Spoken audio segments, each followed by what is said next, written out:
सो हम इसे सबसे पहले स्टेप्स वाइज पढ़ लेते। Glucose to glucose six phosphate, glucose six phosphate to fructose six phosphate, fructose six phosphate to fructose one six bisphosphate, fructose one six bisphosphate से ग्लिसरॉल्डिहाइड 3-फॉस्फेट। अब यहाँ तक हो जाता है ग्लिसरॉल्डिहाइड 3-फॉस्फेट और डाइहाइड्रोक्सी एसिडोन फॉस्फेट में ये फ्रुक्टोज 1,6-बिस-फॉस्फेट टूट जाता है और ये 3,3 कार्बन के 2 मॉलिक्यूल बन जाते हैं। बाद में one three bisphosphoglyceric acid, three phosphoglyceric acid, two phosphoglyceric acid, phosphoenol pyruvate and pyruvic acid.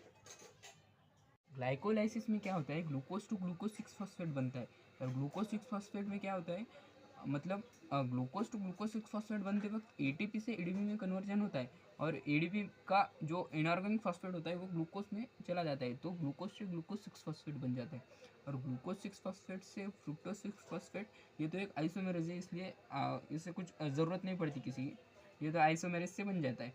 और बाद में फ्रुक्टोज 6-फॉस्फेट से फ्रुक्टोज 1,6-बिस-फॉस्फेट में हम और एक एटीपी लगाएंगे और इनऑर्गेनिक फॉस्फेट इसमें लगा देंगे और एक एडीपी खुला हो जाएगा। बाद में ये फ्रुक्टोज 1,6-बिस-फॉस्फेट ग्लिसरॉल्डिहाइड 3-फॉस्फेट और डाइहाइड्रोक्सी एसिटोन फॉस्फेट में टूट जाता है, जो कि 3,3 कार्बन के मॉलिक्यूल्स होते हैं। और ग्लिसरॉल्डिहाइड 3-फॉस्फेट ये 1,3-बिस-फॉस्फोग्लिसरिक एसिड में कन्वर्जन हो जाता है इसका।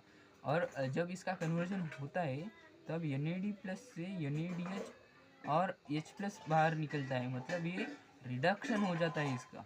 और 1,3-बिस-फॉस्फोग्लिसरिक एसिड टू 3-फॉस्फोग्लिसरिक एसिड। अब देखो यहाँ पे कितने 2 फॉस्फेट है और यहाँ पे 1 फॉस्फेट, मतलब यहाँ से एक इनऑर्गेनिक फॉस्फेट बाहर निकाला जा रहा है और इसकी मदद से हम एक एटीपी बनाएंगे। और 3-फॉस्फोग्लिसरिक एसिड टू 2-फॉस्फोग्लिसरिक एसिड, यहाँ पे कोई चेंज हुआ नहीं, सिर्फ फॉस्फेट के नंबर का चेंज हुआ है, मतलब चेन में फॉस्फेट 3rd नंबर पे था, अभी 2nd नंबर पे आए। बाद में 2-फॉस्फोग्लिसरिक एसिड से जब फॉस्फोइनॉल पायरुवेट में कन्वर्ट हो जाता है तब यहाँ पे एक H2O मॉलिक्यूल बाहर निकलता है और जब एक H2O मॉलिक्यूल बाहर निकलता है बाद में इसका कन्वर्जन, मतलब 2-फॉस्फोग्लिसरिक एसिड का कन्वर्जन फॉस्फोइनॉल पायरुवेट में हो जाता है।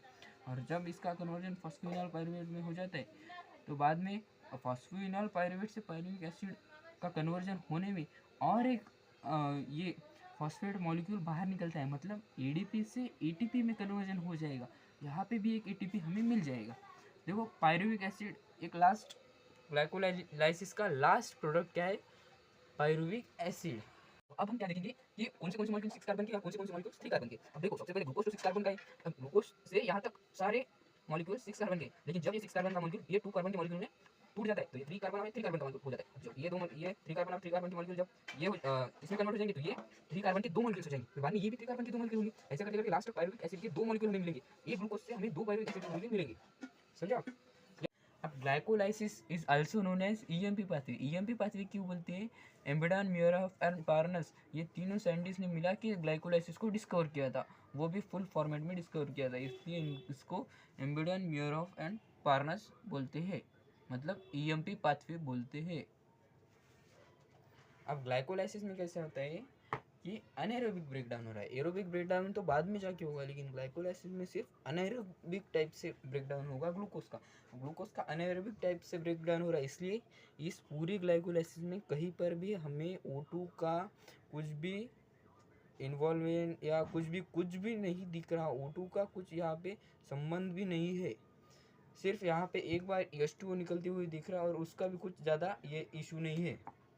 इतना आपको याद हो गया तो समझो आपका क्वेश्चन बन जाएगा, ठीक है। और एटीपी के तो हमने मॉलिक्यूल समझ लिए, यहाँ पे एक, यहाँ पे एक, यहाँ पे दो, यहाँ पे दो, लेकिन H2O के 2 मॉलिक्यूल होंगे, यहाँ पे एक ही दिख रहा है लेकिन 2 मॉलिक्यूल 2 इंटू यहाँ पे क्या है ना, तो ये 2 मॉलिक्यूल्स ऑफ H2O होगा, ठीक है। और ग्लूकोज, अब ये पूरी जो ये है साइकिल है ग्लाइकोलाइसिस, इसमें क्या होता है, ग्लाइकोलाइसिस साइकिल के 10 स्टेप है, 10 स्टेप में 10 अलग अलग एंजाइम लगते हैं, लेकिन हमने यहाँ पे कितने 10 स्टेप दिए, लेकिन NCERT में 10 स्टेप के 10 एंजाइम गिवन नहीं है, सिर्फ इस हेक्सोकाइनेस एंजाइम का जिक्र किया है NCERT में, ये मेंशन किया हुआ है ग्लूकोज टू ग्लूकोज 6-फॉस्फेट में हेक्सोकाइनेस एंजाइम लगता है, मतलब ये कुछ नहीं, हेक्सोकाइनेस एंजाइम यहाँ पे लग रहा है, इतना आप ध्यान में रखिए और इतना आप माइंड में रखिए कि क्रिस्टल क्लियर होना चाहिए कि hexokinase enzyme glucose to glucose 6 phosphate में है, बस। ठीक है, बाद में बाकी कुछ करने की ज़रूरत नहीं पड़ेगी। आपको क्या लगता है कि ये हम याद कैसे करें? तो याद करने के लिए कैसा करें दोस्तों, अगर हम अलग अलग कुछ निमोनिक्स कुछ ढूंढ के लाएंगे तो उन्हें भी याद करने के लिए और कुछ निमोनिक्स लगेंगे। इसलिए मैं आपको ये सलाह देता हूँ कि इसको ट्रिक वगैरह कुछ ज़्यादा यूज़ मत करिए और निमोनिक्स का ज़्यादा इस्तेमाल मत करिए। डायरेक्ट 5 से 10 बार आप डायरेक्ट इसको अगर रट लिए या फिर लिख लिख के प्रैक्टिस करके इसको ध्यान में रख लिए तो समझो आपका ये ग्लाइकोलाइसिस कंप्लीट हो जाएगा। अगर 5 बार में नहीं हुआ 10 बार कीजिए, 10 बार में नहीं हुआ 20 बार कीजिए, 20 बार में नहीं हुआ 27 बार किए, लेकिन करिए।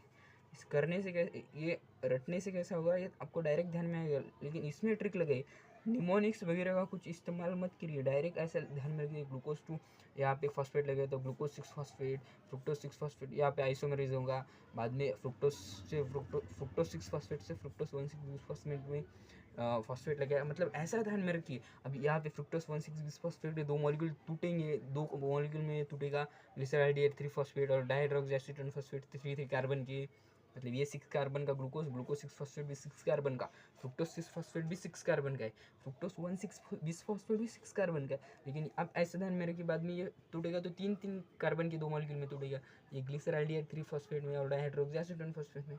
अब ग्लिसरॉल्डिहाइड 3 फॉस्फेट क्या है, 3 कार्बन का मॉलिक्यूल है। अब ये यहाँ पे 2 मॉलिक्यूल हो जाएंगे ना, ये दोनों मिलाइए, 2 मॉलिक्यूल हो जाने के बाद ट्राइस फॉस्फेट में ये कन्वर्ट होगा 3 कार्बन के, यहाँ पे एक NADH प्लस बनेगा, NADH प्लस H प्लस, बाद में ये 1,3-बिसफॉस्फोग्लिसरिक एसिड में कन्वर्ट हो जाएगा ग्लिसरॉल्डिहाइड 3 फॉस्फेट, बाद में 1,3-बिसफॉस्फोग्लिसरिक एसिड से 3-फॉस्फोग्लिसरिक एसिड। ये ऐसा ध्यान में कैसे रखेंगे कि डायरेक्ट यहाँ से एक फॉस्फेट निकल गया है, मतलब ATP यहाँ पे सिंथेसाइज हुआ तो एक फॉस्फेट निकल गया। 3-फॉस्फोग्लिसरिक एसिड से कैसा 2-फॉस्फोग्लिसरिक एसिड, 2-फॉस्फोग्लिसरिक एसिड मतलब इसके पोजीशन चेंज हुई, बाकी कुछ नहीं हुआ। और 2-फॉस्फोग्लिसरिक एसिड मतलब इन दोनों में तो सिर्फ पोजीशन चेंज हुई है, बाकी कुछ नहीं हुआ।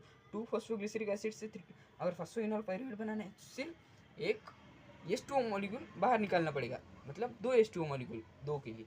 और इससे फॉस्फोइनॉल पाइरुवेट से पाइरुविक एसिड, ये तो आप डायरेक्ट ध्यान में रखिए, ATP से ATP बन रहा है, मतलब यहाँ पे एक ATP सिंथेसाइज हो रहा है, मतलब फॉस्फेट निकल रहा है। 1,3-बिसफॉस्फोग्लिसरिक एसिड से 3-फॉस्फोग्लिसरिक एसिड में भी एक फॉस्फेट निकल रहा है, मतलब ATP बन रहा है, मतलब 2 ATP बन रहे हैं, यहाँ से 2 फॉस्फेट निकलेंगे।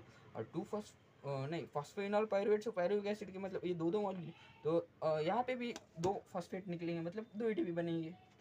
ठीक है, तो ऐसा करके आप ध्यान में रख सकते हैं। अब ATP यूटिलाइज कौन कौन सी स्टेप में हुआ है, ये तो आपको ध्यान में रखना ही पड़ेगा दोस्तों, बाकी कुछ तो अपने पास चारा है नहीं। और यहाँ पे NADH प्लस H प्लस बनेगा, ये भी आपको ध्यान में रखना पड़ेगा। बाद में इधर ATP बन रहा है, ये भी ध्यान में रखना पड़ेगा, और इधर ATP बन रहा है, ये भी ध्यान में रखना पड़ेगा।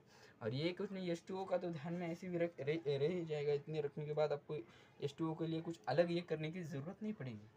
तो ठीक है दोस्तों, तो ये सब पढ़ लीजिए। अगर इसका लिंक चाहते हो मैं टेलीग्राम में दे दूँगा, इसका लिंक मैं डिस्क्रिप्शन में दे दूँगा, आप टेलीग्राम में जाके इसको डाउनलोड भी कर सकते हैं, या फिर यहाँ डाउनलोड करने से अच्छा है आप यहाँ पर ही लिख लीजिए और प्रैक्टिस कर लीजिए। थैंक यू दोस्तों।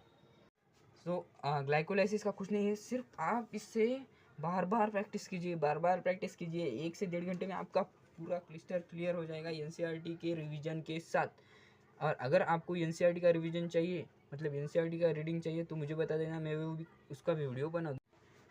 और अगर आपको ये वीडियो पसंद आता है तो हमारे चैनल को सब्सक्राइब कीजिए, बेल आइकन दबाइए, लाइक कीजिए, कमेंट कीजिए। थैंक यू दोस्तों, और हमारे चैनल को ऐसे ही सपोर्ट करते रहिएगा। Thank you.